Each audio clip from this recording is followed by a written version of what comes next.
नमस्कार मंडळी, स्वागत आहे तुमचं आमच्या नवीन व्लॉगमध्ये। आम्ही या रविवारी बुद्ध लेणी परिसरात औरंगाबाद संभाजीनगर विद्यापीठात स्वच्छता मोहीम राबवली। केअर फॉर एव्हरीवनचे रुपेश देवनकर हे प्रेसिडेंट आहेत, त्यांना तुम्ही या व्हिडिओमध्ये बघू शकताय। त्यांनी प्लास्टिक बॉटल आत्ता रिकामी केली, पाणी भरलेलं होतं त्याच्यात, आणि ते आम्ही प्लास्टिक बॉटल्स वगैरे सगळा कचरा लेण्याच्या आसपासच्या परिसरामधला गोळा करण्याची मोहीम राबवली होती। स्वप्नील जाधव न्यायनगर येथील भावी नगरसेवकसुद्धा आमच्यासोबत होते। त्यानंतर आम्हाला वाटेत एक कुत्रं भेटलं।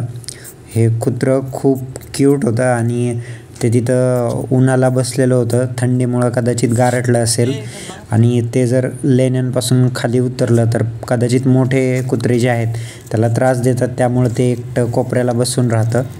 आणि त्यांनी गटगट एकदम पाणी पिलेलं तुम्ही या व्हिडिओमध्ये बघू शकताय। त्याला तहान लागलेली होती, पाणी प्यायची त्याची इच्छा होती। ही आमची पूर्ण टीम आहे। आमच्या टीममध्ये बरेच जण होते, आणखी स्वप्नील जाधव ज्याच्याबद्दल मी बोललो तो तर होताच।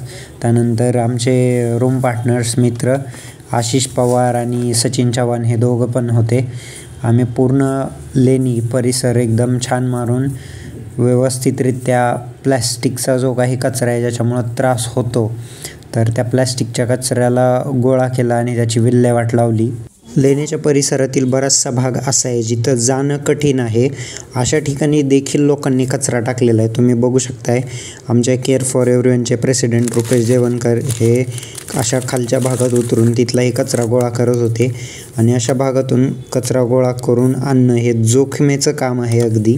तर या व्लॉगच्या माध्यमातून आपण लोकांना होईल तेवढी अपील करूया की तुम्ही जेव्हा अशा पर्यटनस्थळी जाता त्यावेळी शक्यतो कचरा हा खूप खालच्या चुकीच्या ठिकाणी टाकत जाऊ नका, जिथून आम्हाला काढायला त्रास होईल, किंवा जेणेकरून आपण आपल्या पर्यावरणाची काळजी घेतोय ही बाब तरी कमीत कमी थोडीशी डोक्यात ठेवत जा।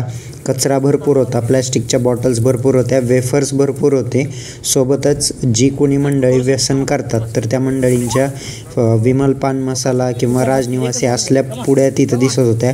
गोवा वगैरे खाण्याचे गुटख्याचे हे प्रकार आहेत, तर हे शक्यतो आपण असे प्रकार टाळले पाहिजे। गड किल्ले असतील, लेण्या असतील, कुठल्याही पर्यटन स्थळाला भेट देताना किमान या गोष्टीची तुम्ही काळजी घेत चला। तर लोकांनी ज्या पद्धतीने कचरा टाकलेला होता ना, त्या पद्धतीने लिटरली आमच्या टीमवर मॅन वर्सेस वाईल्ड किंवा तो बेअर गिल्स ज्या पद्धतीने करतो खतरों के खिलाडी, लिटरली तसे पद्धतीने ॲक्ट करावं लागण्याची गरज पडली होती। म्हणजे एवढं जीव धोक्यात घालून गोष्टी कराव्या लागू नयेत यासाठी तरी किमान नागरिकांनी थोडंसं जबाबदार बनणं आवश्यक आहे।